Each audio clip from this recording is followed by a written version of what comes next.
Yeah, we have a doctor in the house, a nurse, an EMT. Maybe somebody who's seen a doctor show. You watch Grey's Anatomy. I was a guest star one time. All of a sudden, 90% of Supernatural fans are doctors. Yeah. There was a doctor in the house, and everybody was like, yeah. CPR. Is he going to get acclimated? I haven't been acclimated.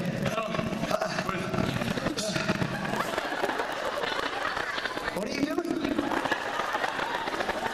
Wow. What's happening? He's doing drugs. It's been here 5 seconds. Is this? It's legal in Colorado. What is this? It's true.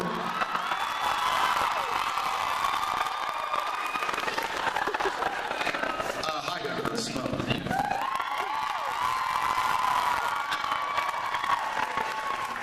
Thank you all for bringing us here. We have been trying to come to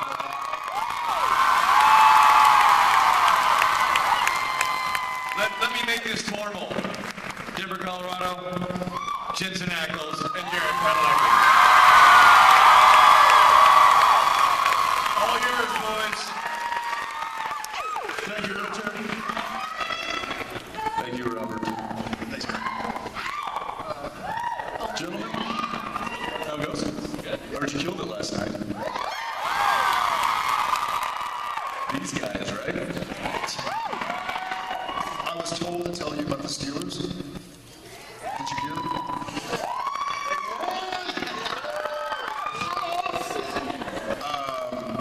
Broncos not doing so well right now. Yeah, for all of you NFL fans, thank you for giving up your Sunday game watching day for us. You're welcome, Jensen. You're welcome. And I'm welcome too. We hope y'all have enjoyed the season thus far. If y'all keep watching and keep telling your friends to watch, then we just might get another season.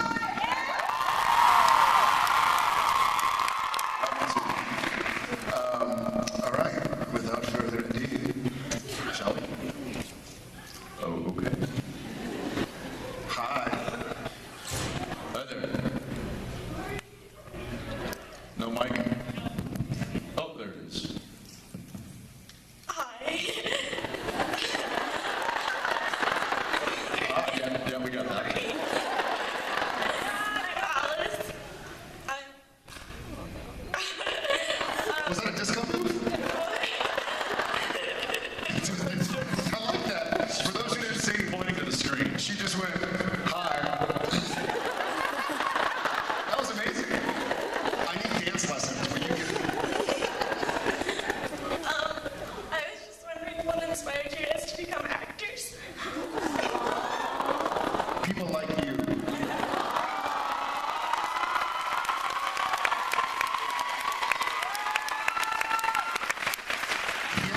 Yeah, so I guess I'll start. I always, as cheesy as it sounds, I really always wanted to be an actor.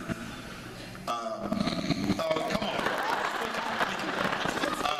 I love telling stories. I love hearing about other people and their lives. And I was always fascinated by people and by their experiences. And I thought it would be wonderful to be able to kind of live 1,000 lives, even though I only have one life. So yeah, I guess that's what kind of got me into it. Adels?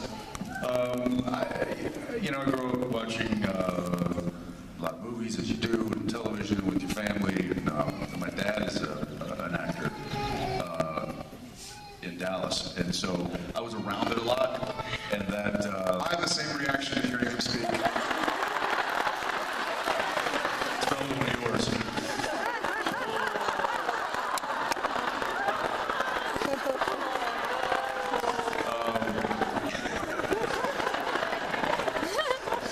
Yeah, so I was around, and it always was something that I was interested in and I liked. But there was never a moment of like, that's what I'm going to do. It just kind of happened naturally, and then next thing I knew, I was on TV and working, and I'm like, oh, okay, I guess this is what I'm going to do. And luckily, I found that very early, so that I could actually start to focus on it and really get into it. And then I fell in love with it, kind of on the job. So yeah, whatever. There's no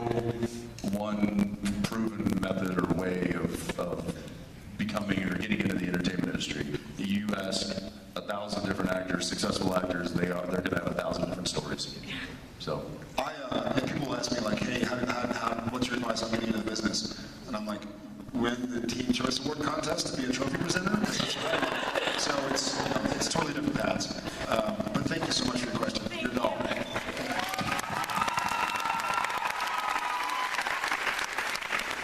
Hi. My name's Tanae. Jared. Jensen. My question's for the both of you. I was wondering if the fact that the Men of Letters bunker is located in Lebanon, Kansas, which is actually where I'm from and where I drove from to get here. can we get a ride back? Absolutely. There's tomorrow morning, so you mind? Absolutely. I was just wondering if, is that related to the fact that it's the center of the U.S.? Is that why in one episode Charlie refers to it as the dead zone when she's trying to track down the boys? And if so, do you think this is the influence of Neil Gaiman's novel American Gods? Jared? I just got smarter. I just learned several things. It's the center of the U.S.? Yes, it's the geographical center of the continent.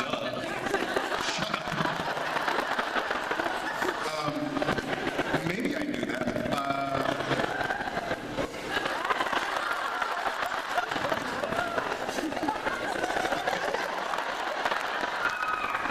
I bet you that is. It must be this way. Yes, it is. Yes, it is. Yes, it is. Yes. And it's also close-ish to Lawrence, so the boys are... And what was the novel? It's American Gods. American Gods. And it's an answer to a question? Sure. Okay, cool. Thank you very much.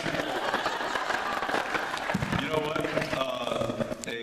A young fellow by the name of Eric Kripke, who Just join Twitter. I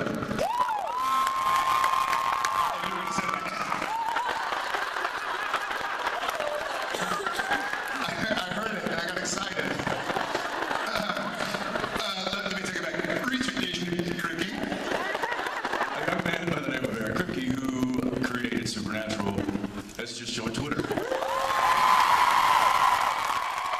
way. Did you not know that? So maybe tweet him and ask him that question. Just a thought. The real Crip. The real Crip. The real Crip. The real Crip or the real Crip. We'll find out once we get it. Thank you. Hi. Hi, I'm Madison. Hi, Madison. I'm Jared. This is Jensen. What? He'll lead this. Lately I've been thinking about how Supernatural really helped me through my depression issues. And I was wondering for you guys, if you never thought of Supernatural, where do you think your life would be? I'm sorry, if we weren't... If you never started acting on Supernatural and didn't join the Supernatural family, where do you think your life would be? Not sitting up here talking to you guys. So fortunately, I am. I don't know. Jared and I we were trying to make a living and we were hustling to get work in LA as much as we could, and as you do. I mean, we talk about it and we don't miss it, but we used to have 3 auditions in a day in Los Angeles, which means maybe one at Warner Brothers, which is in Burbank, maybe one at Sony, which is in Culver City, and maybe one in Paramount, which is in Hollywood. We pack our car in the morning and then leave and be gone all day driving around to these different meetings and auditions and stuff, just hoping that we would get a job. And that's tough when you do that day in and day out because there's a lot of rejection. But this was just kind of came along at a great time, and he and I were actually both working on something got pulled off, and then this happened. So it was, I don't know. I'd like to think that if Supernatural had never happened, that something like this maybe would have been in the future. But don't tell me. I hope something would have happened, but I'll say this. I'd be without the Supernatural family, which would kill me. And then a lot of Supernatural, because we've been able to play these characters and really delve into these characters who go through so much and keep fighting. And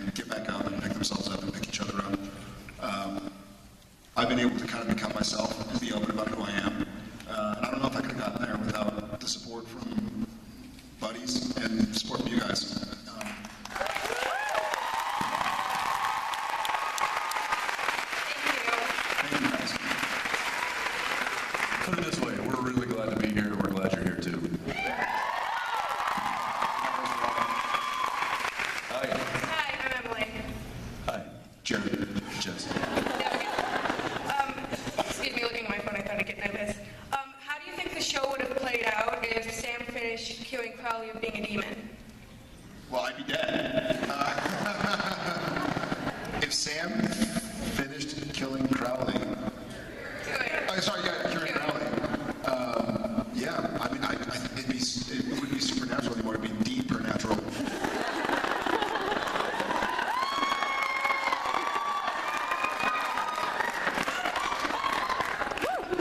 The car would smell better. It'd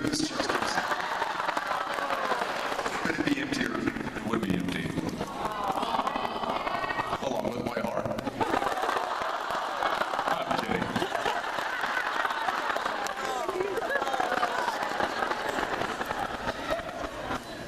Luckily, we don't have to figure that out. So now we get to have him around, and we get to stay around for you guys.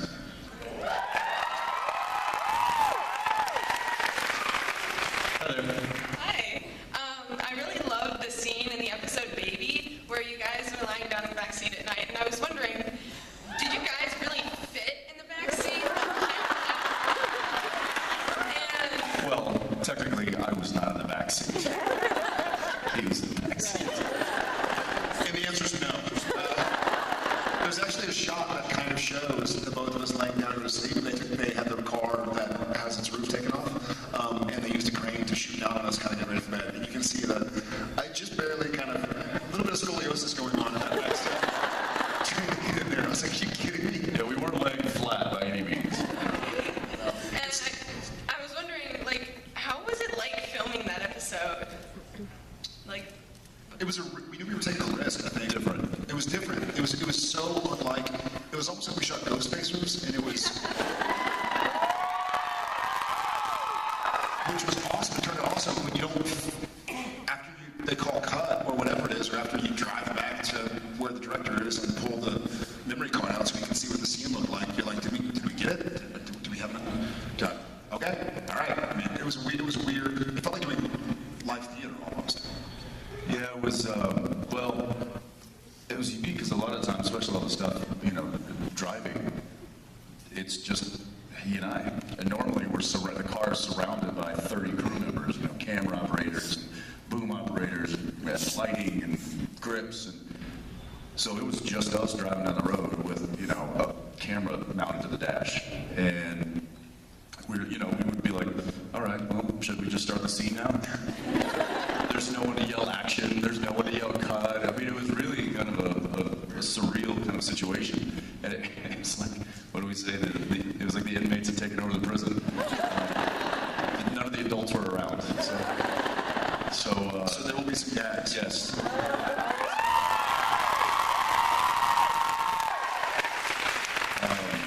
Yeah, it was really, I mean, it's nice that there's a show that trusts their actors enough to just be like, okay, here's your camera, we're going to go ahead and roll the camera, slate it, and bye. And we'd just be like, take off, go barreling down the highway, and then we just start talking and start our dialogue. And that was really, and then we'd get to the end of the dialogue and be like, okay, I guess that was it. There's the other way. There's the other way.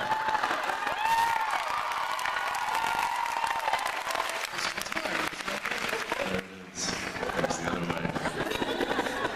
Yeah, there'll be a lot of moments like that, for sure. But, yeah, we hope you enjoyed it. We love filming.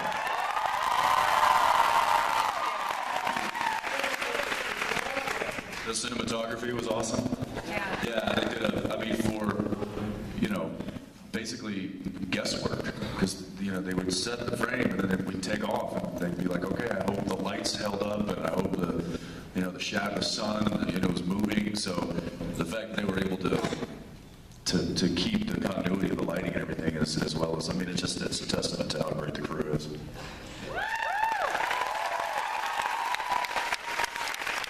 Hello. Hi, my name's Liz, and she stole my question. Yes. I just got to tell you, watching that episode, it was fantastic. I laughed the whole way through because it was so ridiculous. It was like watching Zombieland, really. You know, like Yeah, you know, it was. It's funny. it just things would come in through the back window screen and out through the back window screen, and it was Windshield wiper head. just putting a head in a cooler in the back seat. It was so funny. So I was going to ask you guys what it was like to film it, but I hope you consider doing more like it because it was unusual and it was great. Well, now that we know how to shoot that way, because that was really the biggest hurdle, was figuring out how we were going to mount it. The biggest time taker wasn't lighting, which usually it is. It's getting all the lights in the right place. It was mounting the camera to the car so it wouldn't fall off. And that took a lot of rigging and a lot of engineering. And I think, and there was a learning curve there because we'd never really done this before. So they were kind of learning as they went. But now that we've done an entire episode like that, I think that we should see more stuff like that peppered into the rest of the show.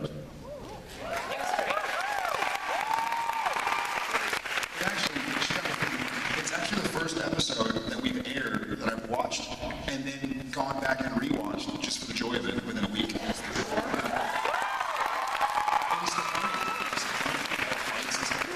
It was so funny because we were watching it. We watched it as a cast and crew at lunch because we were going to be filming during the airing of it, and we all sat there laughing hysterically when he's like stomping people in the back seat. It was so brutal, but it was like a zombie movie. We were like a few laugh out loud moments. Hi. All right. Oh, that's my voice. I